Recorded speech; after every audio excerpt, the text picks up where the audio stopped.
আসসালামু আলাইকুম সুপ্রিয় শিক্ষার্থী ভাই ও বোনেরা। আমি আজকে অনলাইনে ক্লাস নিচ্ছি। মোহাম্মদ শামসার আলী, বীর শিল্পী সিনাল মেমোরিয়াল উচ্চ বিদ্যালয় সহকারী শিক্ষক, তার পক্ষ থেকে তোমাদেরকে আন্তরিক শুভেচ্ছা ও অভিনন্দন জ্ঞাপন করে ক্লাস শুরু করছি। আজকের ক্লাস নবম দশম শ্রেণী ভূগোল ও পরিবেশ, অষ্টম অধ্যায় মানব বসতি, হিউম্যান সেটেলমেন্ট, মানব বসতির ধরন ও শ্রেণী বিন্যাস আজকে টপিকস, আজকের পয়েন্ট। কিন্তু ওদিনকার যে বিষয় নিয়ে আমি আলোচনা করেছিলাম তা একটু তোমাদেরকে স্মরণ করিয়ে দেওয়ার জন্য বলছি। ওদিনকে আলোচনা করেছিলাম মানব বসতি অর্থ কি, মানব বসতি কাকে বলে, এবং মানব বসতি স্থাপনের নিয়ামক ছয়টি, এই ছয়টি নিয়ে আলোচনা করেছিলাম। আশা করি বন্ধুরা তোমাদের মনে আছে। এরপরে আমি স্মরণ করিয়ে দিচ্ছি পূর্ব পাঠের আলোচনা। ওই ছয়টা নিয়ামকের মধ্যে দেখা গেছে যে প্রথম নিয়ামক হচ্ছে প্রকৃতি, এবং দ্বিতীয় নিয়ামক ছিল পানীয় জলের সহজলভ্যতা, তারপরে ছিল মাটি, তারপরে দেখা যায় যে প্রতিরক্ষা, এরপরে পশুচারণ ও যোগাযোগ। আশা করি তোমরা বুঝেছিলে এবং এই বিষয় নিয়ে তোমরা পড়াশোনাও করেছ, এবং তার থেকে নৈমিত্তিক এবং সৃজনশীল প্রশ্ন যদি আসে তোমরা অবশ্যই পারবে।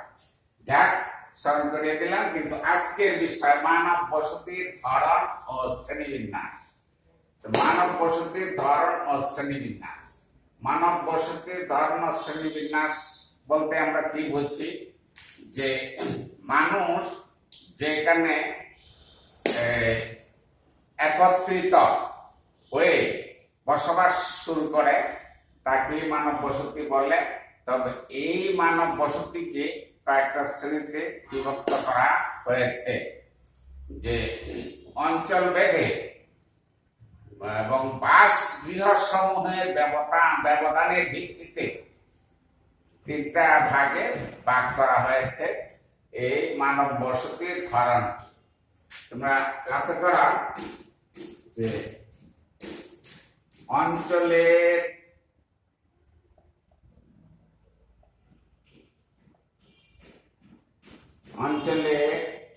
প্রেক্ষিতে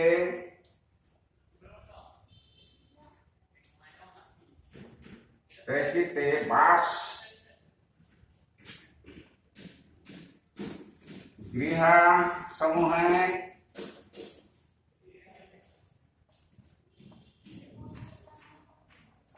ব্যবধানে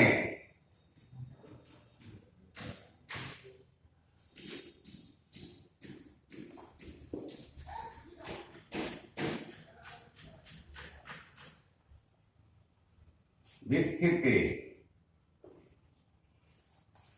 বসতির ধরনকে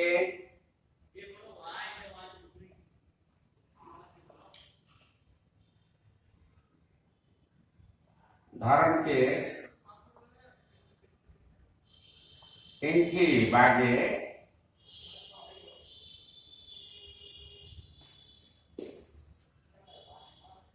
ভাগ করা হয়েছে।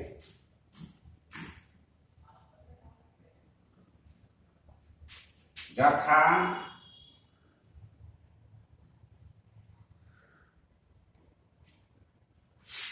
এক নম্বরে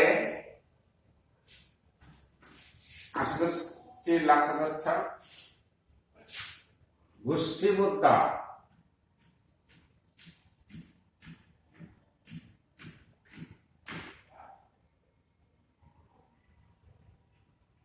বা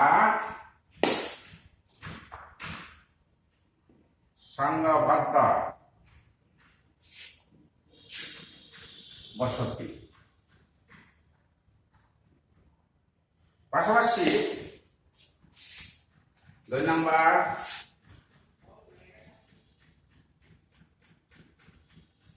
পাশাপাশি আমি চিত্র দিয়ে তোমাদেরকে বোঝানোর জন্য চেষ্টা করব।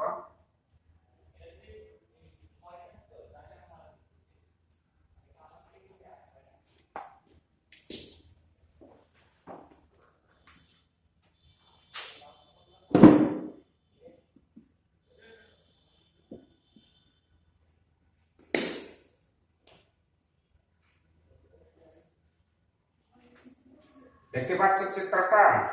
এবং ধরন 1 নম্বরে গোষ্ঠী বা সংঘবদ্ধ বসতি।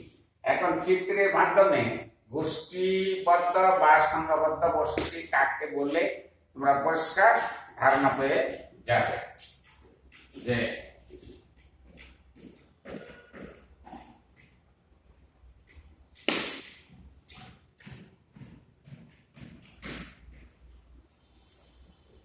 এগুলা বাড়ি বা ঘর।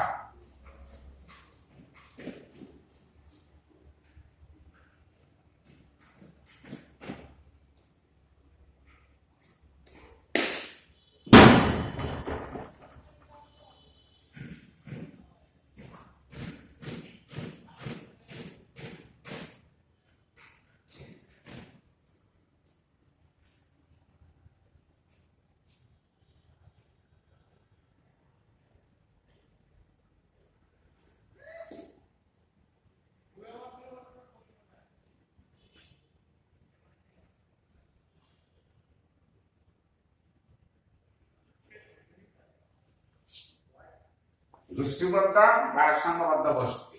এই যে আমি চিত্রটা দেখছি, এখানে ঘর বাড়ি যে ফোটা ফোটা চিহ্ন বা ঘরের চিহ্ন কয়েকটা আমি দিয়েছি, সবগুলা দেওয়া তার মধ্যে সম্ভব না, বিধায় তোমাদের বোঝার সুবিধার্থে শুধু কিছু অঙ্কন করেছি।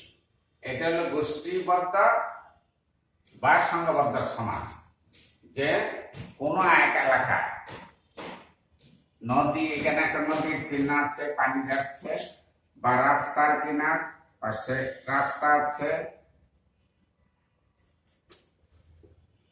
রাস্তা দিয়ে যানবাহন যাচ্ছে, রাস্তার কিনার অথবা নদীর কিনারে, এবং যেখানে কৃষি ফসল বেশি হয়, মানুষের খাবারের কোনো অভাব অনটন হয় না, সেখানে জায়গা বসতি স্থাপন করে এখানে ঘনবসতি। দেখতে পাচ্ছ একটি ঘর আরেকটি ঘর আরেকটি ঘর বা বাড়ি, একটি বাড়ি থেকে আরেকটি বাড়ির দূরত্ব ছোটও হতে পারে বড়ও হতে পারে।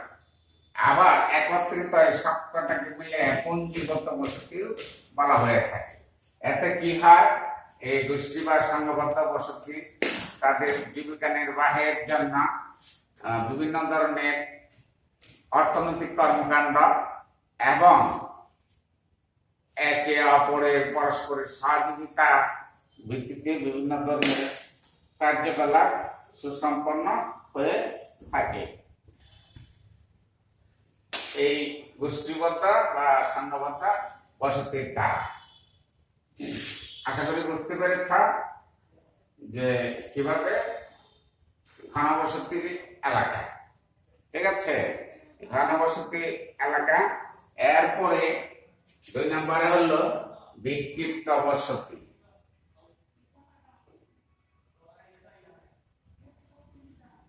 বিক্ষিপ্ত বসতি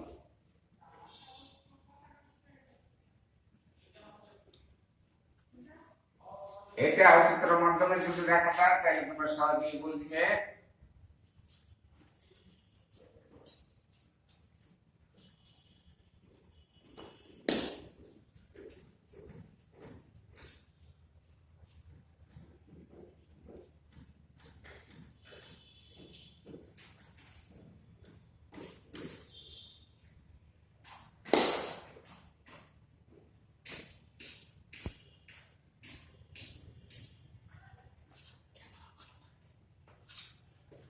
হ্যাঁ, বিক্ষিপ্ত বসতি যেমন একটা চিত্র নাম্বার 8 চিত্র 8.4। এই যে চিত্রটা এখানে তোমরা দেখতে পাচ্ছ, এই চিত্রটা হলো বিক্ষিপ্ত বসতির চিত্র। অর্থাৎ ছড়ানো একটি পরিবার থেকে আরেকটি পরিবার ছড়িয়ে ছিটিয়ে যে বসতি স্থাপন করে তাকে বলা হয় বিক্ষিপ্ত বসতি। তাহলে এই যে আমি একটি ঘর এঁকেছি, এগুলা মনে করো ঘর, এগুলা ঘর, এগুলা ঘর, একটি ঘর বা বাড়ির থেকে আরেকটি ঘরে দূরত্ব অনেক বিস্তর। তবে এটা বড় হতে পারে ছোট হতে পারে, কত দূর হবে তা কিন্তু নির্দিষ্ট কোনো নিয়ম নেই। এবং একটি বাড়ি থেকে আরেকটি বাড়ির যে ফাঁকা জায়গাটুকু, এই ফাঁকা জায়গাটুকু তারা কাজে লাগায় কি করে? খামার স্থাপন করে। কি ধরনের খামার? যেমন গরুর খামার, তারপরে মেষ পালন খামার ইত্যাদি খামার স্থাপন করে। এই খামার গুলাকে বলা হয় থাকে বিজ্ঞপ্তি বসতির উদাহরণ। তবে এক্ষেত্রে তাদের অতি ক্ষুদ্র বা অতি বড় হতে পারে। এই হিমালয়ের পার্বত্য অঞ্চলে এমন কিছু বসতি আছে এই ধরনের বিক্ষিপ্ত বসতি, যেমন বড় বড় পাহাড় আছে, এখানে একটা বড় পাহাড় আছে, পাহাড়ের এইদিকে আর এইদিকে, পাহাড়ের এদিকে পাহাড়, পাহাড়, এই পাহাড়ের দিকে একটা ঘর, এদিকে একটা ঘর বা বাড়ি, তাহলে দূরত্বটা বেশি হয়ে যায়। এই দূরত্বটা বেশি হওয়ার দরুন কি হয়? একই পরিবার সাথে আরেক পরিবারের হৃদ্যতা, ভাতৃত্ববোধ ইত্যাদি কম হয়। এই বিক্ষিপ্ত বসতি এটা একটা বৈশিষ্ট্য, যে এই নিভাবে বিক্ষিপ্ত বসতির উদাহরণ হয়ে থাকে।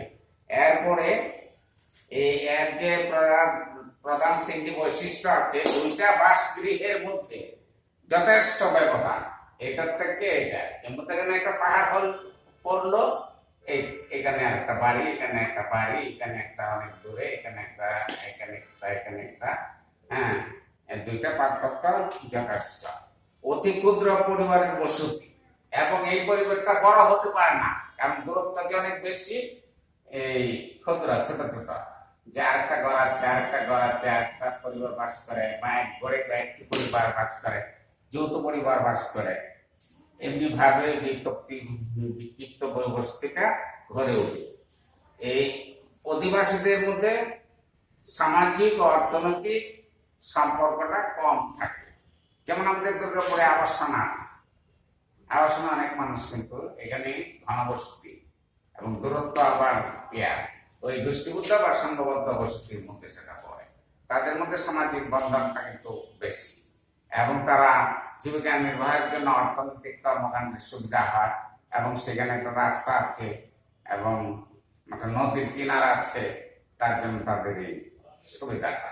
কিন্তু বিক্ষিপ্ত বসতির এই ধরনের সুবিধা বা পরস্পরের প্রতি পরস্পরের ভ্রাতৃত্ববোধ, মানবতাবোধ ইত্যাদি কম থাকে। এই তিনটা হচ্ছে বৈশিষ্ট্য। তাহলে তোমরা লিখে নিতে পারো যে বিক্ষিপ্ত বসতি বৈশিষ্ট্য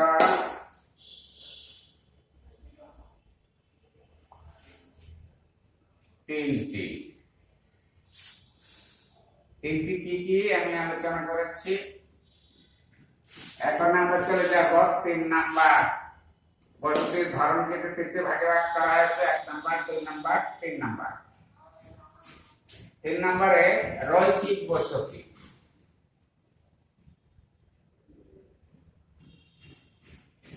রৈখিক বসতি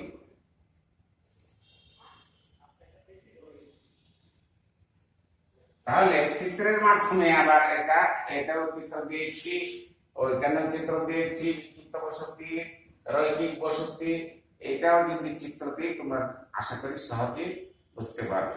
বন্ধুরা,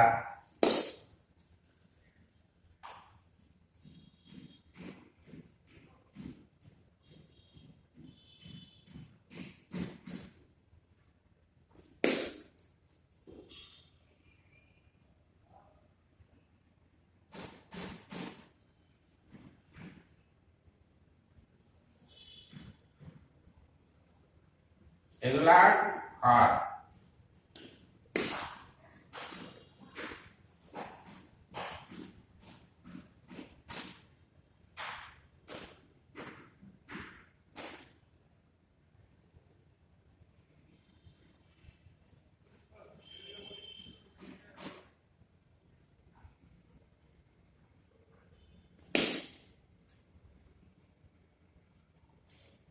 এই বসতির বিশেষ বৈশিষ্ট্য হচ্ছে কারা গড়ে তোলে, কিভাবে গড়ে তোলে, যে একই সরল রেখা বাড়িগুলা বা ঘরগুলা অবস্থিত গ্রাম, যেমন আমরা কোনটা গ্রামে বাস করি, গ্রামের বস্তি, গ্রামের এক প্রান্ত দিয়ে যদি আমরা ঢুকি তাহলে আরেক প্রান্ত দিয়ে যা যা অনেকগুলি বাড়ি পাওয়া যায়, আমরা বলি বস্তি, যে এক কাতারে এক লাইনে বাড়িগুলো আছে। এই রৈখিক বসতি হচ্ছে এরকম একই সরল রেখা অবস্থিত অনেকগুলা বাড়ি বা ঘর বা ওই পরিবার বর্গ সেখানে বাস করে, এবং পাশে থাকে রাস্তা, রাস্তা দিয়ে বিভিন্ন ধরনের যানবাহন চলাচল করে, এই যে রাস্তা, তারপরে নদী, নদী আছে, নদী দিয়ে পানি যাচ্ছে, পাঠার দিকে, উজান থেকে পাঠার দিকে যাচ্ছে। মানুষ এখানে রৈখিক বসতি ঘরে উঠেছে, তার রাস্তার দরকার আছে, পানীয় জলের সহজলভ্যতা নিয়ামকের মজা আছে, এবং এক স্থান থেকে অন্য স্থানে যে তারা যাবে তার সুবিধার জন্য কি আছে, প্রচুর পরিমাণে সুবিধা রয়েছে।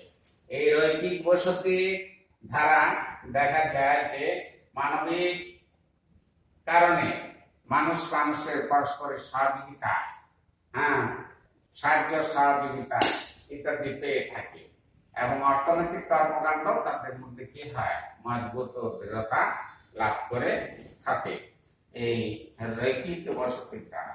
এই রৈখিক বসতি দেখা যায় যে বন্যামুক্ত এলাকায় খুব বেশি হয়, বা এক নদী বা একটা রাস্তার কিনারা দিয়া একবারের পরে আরেক বাড়ি, আরেকবারের পরে আরেক বাড়ি, আরেকবারের পরে আরেক বাড়িটা এইভাবে স্থাপিত হয়ে থাকে। তাই বিভিন্ন জায়গায় বিভিন্ন ধরনের উদাহরণ আছে যে কোন কোন এলাকা বা কোন কোন জায়গায় এই বসতিগুলা গড়ে ওঠে। তোমরা যেখানে বসবাস করছ তোমাদের আশেপাশেও যদি লক্ষ্য করো তাহলে তার বাস্তবতার প্রমাণ থাকবে, যে আমরা যেখানে থাকি আমাদের গ্রামটা হলো বস্তি, ওই রৈখিক বসতি, এবং আমাদের পাশে একটা বড় ধরনের হাওড় বাওড় বিল আছে, এবং সেখানে দেখা যায় বিজ্ঞপ্তি বসতি এই ধরনের, এবং দেখা যায় তার পাশে আবার আছে গোষ্ঠীবদ্ধ বা সংঘবদ্ধ বসতি, এই যে উদাহরণটা পঞ্জীভূত রূপ যেখানে দেওয়া হয়েছে। এই হচ্ছে যে বসতির ধারণকে তিনটি ভাগে ভাগ করা হয়েছে, কি কি, গোষ্ঠীবদ্ধ বা সংঘবদ্ধ বসতি, বিক্ষিপ্ত বসতি। বিক্ষিপ্ত বসতির বৈশিষ্ট্য আছে তিনটা, যেটা বললাম, এবং রৈখিক বসতি চিত্রধারা, এখানে চিত্র না যদি আমরা দেই তাহলে 8.5 দিতে পারি। এই হলো মানব বসতির ধারণ ও শ্রেণীবিন্যাস। তাহলে প্রিয় শিক্ষার্থীবৃন্দ, আশা করি তোমরা বুঝতে পেরেছ। এবারে আমরা চলে যাব নগর বসতি। নগর বসতি কি এবং নগর বসতির শ্রেণীবিন্যাস, নগর বসতি কি ভাগে ভাগ করা হয়েছে এবং কি।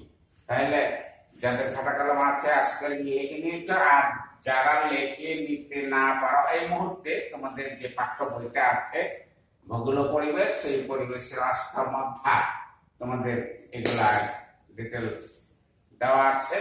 এরপরও সহায়ক বই তোমাদের কাছে আছে, এই সহায়ক বইও তোমাদেরকে সহযোগিতা করবে, তার দেখে নেবে। তাহলে আমি কিন্তু এখানে মুছে ফেলতেছি, যারা লেগেছ ভালো করেছ, আর যারা লেখো নাই তোমরা বই থেকে দেখে এই দুঃসময়ের মাঝে লেখাপড়া বাদ দিয়ে ঘরে চুপটি করে বা গুটিয়ে বসে থাকলে চলবে না। পড়াশোনা তোমাদের করতে হবে, যদি জ্ঞান অর্জন করো তাহলে পড়াশোনাই হলো একমাত্র তোমাদের কাম্য।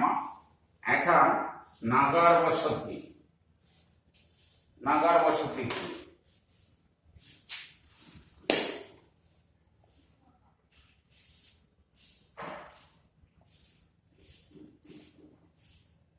নগর বসতি কি?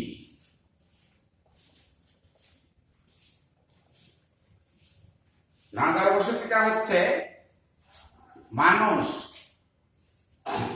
অকৃষি পেশা, কৃষিকাজ করে না, অন্যান্য শিল্প কল কারখানার উপর নির্ভর করে তারা জীবিকা নির্বাহ করে থাকে। যেমন আমরা গ্রামে বাস করি, কৃষিকাজ করি, ধান ফসল, পাট ফসল, বিভিন্ন ফলমূল, কৃষি, শাকসবজি, তরকারি ইত্যাদি উৎপাদন করি। এছাড়া এইগুলা হলো কাঁচামাল। আরো কতগুলা আছে তোমার গাছপালা। যেমন অকৃষি পেশা নিয়োজিত থেকে তারা জীবিকা নির্বাহ করে। যেমন তারা আমরা গ্রামে থেকে ঘাস উৎপাদন করি, ধান ফসল উৎপাদন করে, ধানের কি খায়? নাড়া, খড়। এই খড় দিয়ে কি করে? এই যে আমরা বই পুস্তক উপরের যে মলাটটা, শক্ত কাগজটা, এই কাগজটা কিন্তু আমরা তৈরি করি। এই কাগজটা কোথায় তৈরি করে? তৈরি করে একটা কলকারখানা, একটা ফ্যাক্টরিতে, একটা শিল্প কলকারখানা। তারপরে বাঁশ দিয়ে কাগজ তৈরি হয়। আমরা ইটু চাষ করি গ্রামে। করে কারা? আমরা করি। কৃষিকাজ যারা করে তারা করে তারপর নিজেদের চাহিদা মিটিয়ে এগুলা কি করে? বিক্রি করে দেয় ক্রয় বিক্রয়, এবং পরিবহন করে ওই যে রাস্তার ধারে বসতির যে রাস্তা দিয়েছি বা নদী দিয়েছি, নদী পথে পরিবহন করে বা রাস্তায় বিভিন্ন যানবাহনের মাধ্যমে শহরে নিয়ে যায়, কোন এক স্থানে নিয়ে যায় এবং সেখানে যে বসতি স্থাপন করে অকৃষি পেশা অবলম্বন করে বা গ্রামের মানুষেরা উৎপাদিত যে দ্রব্য সামগ্রী করে সেই দ্রব্য সামগ্রী দিয়ে বিভিন্ন ধরনের জিনিসপত্র তৈরি করে এবং যেখানে থাকে সেই স্থান থাকে বলা হয় নগর বসতি। যেমন আমরা আমাদের দেশের বাংলাদেশের রাজধানী, বেশি করে মানুষ সেখানে বসবাস করে, ঢাকা। ঢাকা হলো একটা নগর বসতি। ভারতের নয়াদিল্লি, সেটা হলো একটা নগর বসতি। হ্যাঁ, এইভাবে শহরগুলাকে নগর বসতি বলা হয়ে থাকে। এই নগর বসতিকে এবারে আমরা নগর বসতির লক্ষ্য করা বন্ধুরা,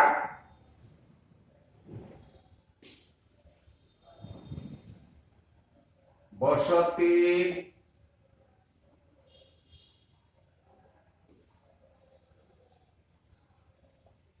ধরন অনুসারে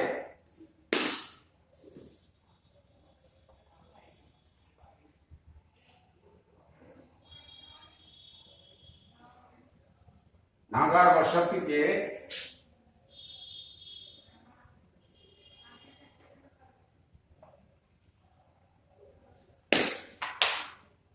নগর বসতিকে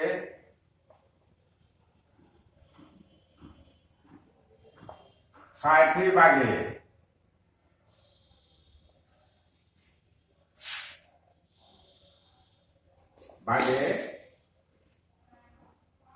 ভাগ করা হয়েছে।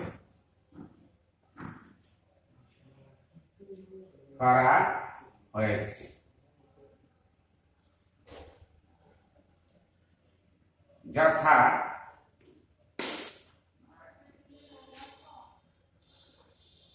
এক নম্বরে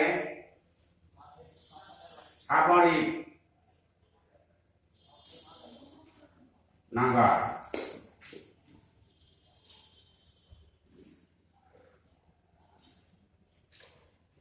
দুই নম্বরে প্রশাসনিক নগর,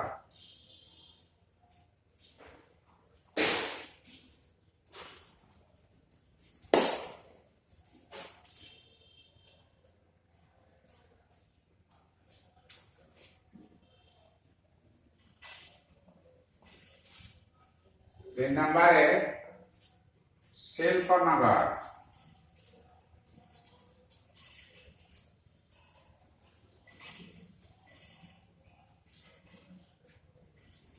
চার নম্বরে বাণিজ্য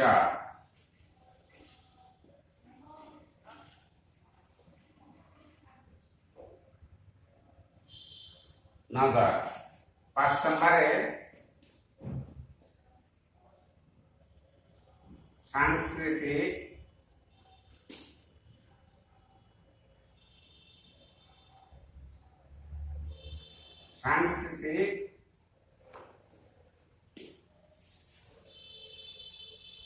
সাংস্কৃতিক ও বিনোদন কেন্দ্র।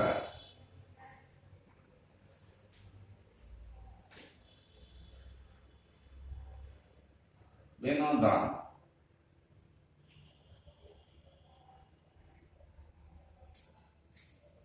6 নম্বরে স্বাস্থ্য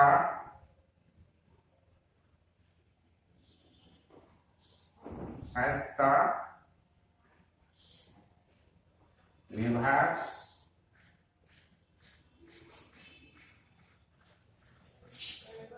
ও বিনোদন কেন্দ্র।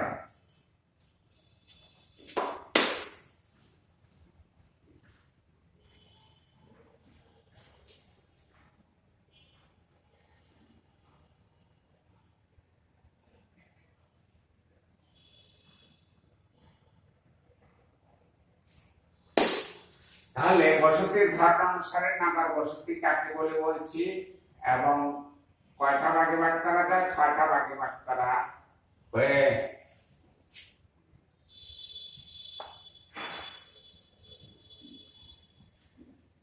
ভাগ করা হয়েছে।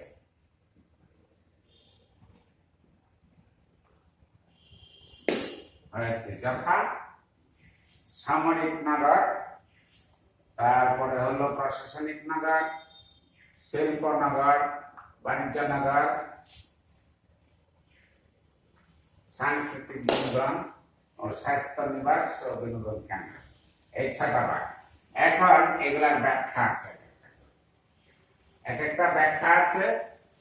এগুলা আমি আগামী ক্লাসে এই ব্যাখ্যাগুলা করব এবং তোমাদের পাঠ্য বই থেকে সহায়ক বই থেকে সেগুলা তোমরা কি করবে বুঝবে। এবং বাড়ির কাজ তোমাদেরকে আমি দিয়ে দিব। তোমাদের তো আর স্কুল বন্ধ, বাড়িতে থেকে স্কুলে আসো না, এরপরেও বাড়ির কাজ আমি দিচ্ছি, তোমরা বসে বসে করবে। নিজেকে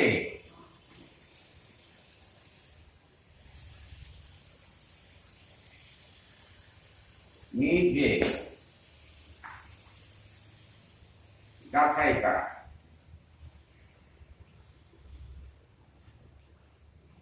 যেমন আমি আজকে যতটুকু আলোচনা করেছি এখান থেকে কিন্তু বিভিন্ন ধরনের প্রশ্ন হতে পারে।